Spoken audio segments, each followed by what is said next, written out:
Hi YouTube, my name's Pam and this is my 999-day journey. Thanks for being here. I appreciate you joining me today. So today what I'm doing is planting some herb seeds. My son, who is so graciously being my cameraman today, has picked out some herbs that he would like to grow in the kitchen, and green onions, so that he can use some fresh ingredients when he's cooking. So what I have is chives, oregano, and cilantro. These are my, actually one of these, the cilantro, I actually got on clearance at the end of last season for only 12 cents at the dollar store. So you can see it doesn't take a lot of money to grow fresh food. We also have oregano and chives that I picked up at the DollarTree earlier this season, and they are only 4 for $1. So these are really great deals. And then finally, I've got green onion seeds that my daughter-in-law brought me from Japan. And these are actually a couple years old, so I'm not sure how well they'll germinate, but we're going to give it a shot. All right, I am planting them. We have a cat. I'm planting them in my DollarTree window boxes that I picked up a couple weeks ago. You can see that I'm in the process of punching out holes for drainage. I actually made a much bigger hole than I intended to, and that is a flaw of these very cheap window boxes. They will work wonderfully if you treat them with the proper respect. So I just plunged right in with my needle nose pliers to pop out the perforated drainage holes, and ended up breaking the plastic because it's a very thin plastic. So what I discovered is, don't do it this way from the bottom in, do it this way from the inside out. So when I did it from the top, it actually worked much better. So I'm going to go ahead and punch the other drainage hole in this one now.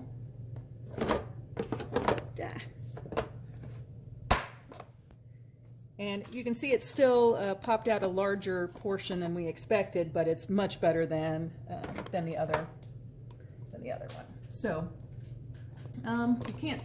you can't see it, but this one, when I went to pop it, it actually just slit the plastic. So I am not going to pop that any further.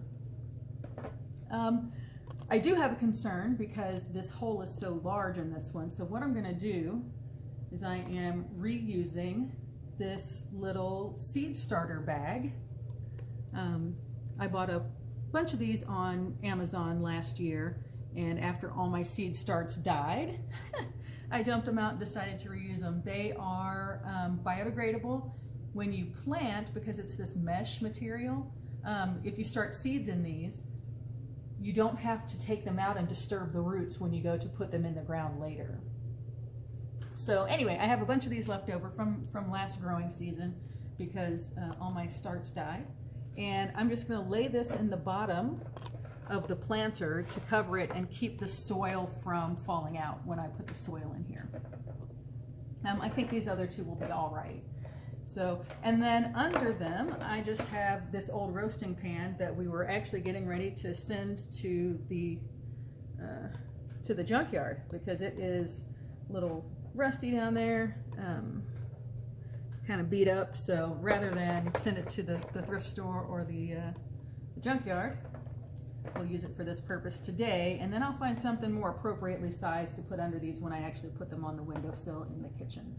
All right. So, first step is we're going to add some soil into the boxes. And this is just some, I think, Miracle Grow, I'm not sure, potting soil that I got from a big box store at the end of one of the growing seasons. I think I got it at the end of last year, maybe the year before. And I had to put some in a container to bring it inside the house. As I mentioned, I tried to do this video yesterday, but the entire bag of soil was frozen solid. I had to chisel the soil out of here. So I put it in this little reusable litter box, or no, not litter box, box of litter, and brought it in so that it could thaw out overnight. I'm also using, or reusing, this gelato container as a scoop. So that's one thing. People think that it might, or people might think that it takes a lot of money to get started with gardening, and it really doesn't. The soil is probably the most expensive thing that I'm using today, or the original purchase of the cat litter. But yeah, repurposing things is going to be your best way to save money when trying to grow your own food. So I'm just going to keep scooping this in here, and we'll fill them up. Making a mess.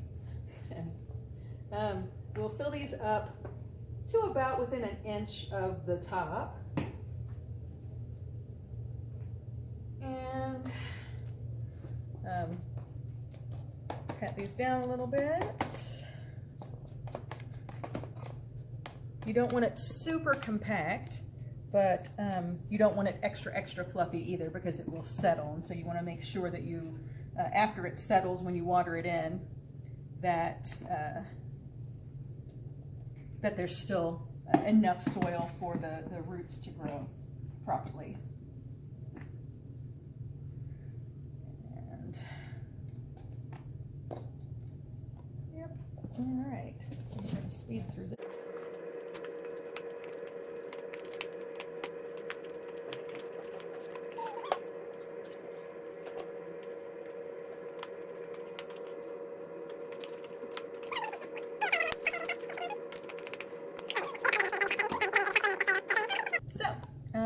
You can see I have filled these up to about an inch. I tamped the soil down. I tamped the soil down a couple of times just to get it firm. And now I'm going to lay the seeds out on the surface of the soil. Okay. Now, and all right. Excuse me.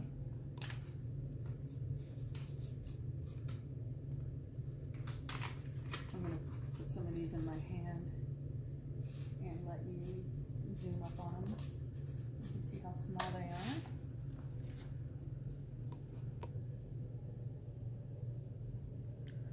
All right, so green onion seeds are, and onion seeds in general are very tiny. So we're going to go ahead and just start dropping them on the surface. Did it come out? It did. Start dropping them, spreading them on the surface of the soil. I'm trying to spread them out just a little bit. Green onions don't need a whole lot of space between them because they're such a narrow plant. But if we find that they are too close together, we can always thin them out as they start to grow. All right, so next up we're going to have our chives. Chives will grow even more closely together than the green onions will. So I am going to scatter these in the same box as the green onions, but I'm just going to make sure that I'm going around the edges of the box so that they can get more, get enough light as the green onions start to grow taller. They're not going to block all the light from the chives. And so the green onion seeds were small. The chive seeds are even smaller. All right.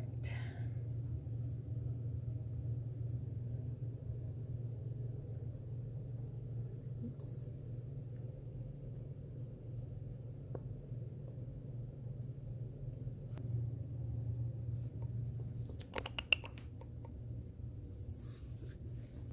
All right.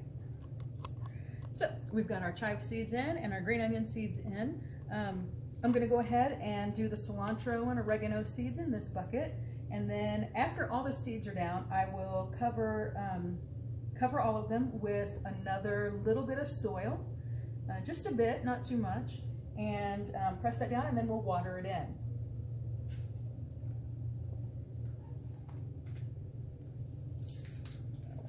need to say. So with the oregano and the cilantro, these plants require more space, obviously, than the green onions and the chives. So I'm not going to just willy-nilly, holy cow, I'm not going to just willy-nilly spread the seeds out throughout the box. I'm going to put a couple down. This can't be right. This cannot possibly be right. I'm going to put a couple down on this side, and we'll see what sprouts. Now, I will tell you a secret. I've never grown oregano from seed before. I don't know how large the seeds are supposed to be, but I don't think that's it. Can you see those? It really looks like grains of dirt in my hand. But this is what I have, so this is what we're going to use. I'm going to just put them down here in this spot to give lots of room all the way around for the plant to grow. I really don't think this could possibly be right, but I'm going to do it. All right. So I'm actually going to put a bunch of seeds down just because I don't know if this is right. It's an experiment. And we'll see what happens. So if they all are good seeds and they germinate, then I can always thin out those seedlings if they start to crowd too much.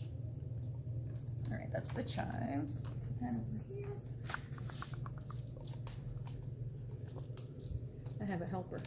Peter, go somewhere, man.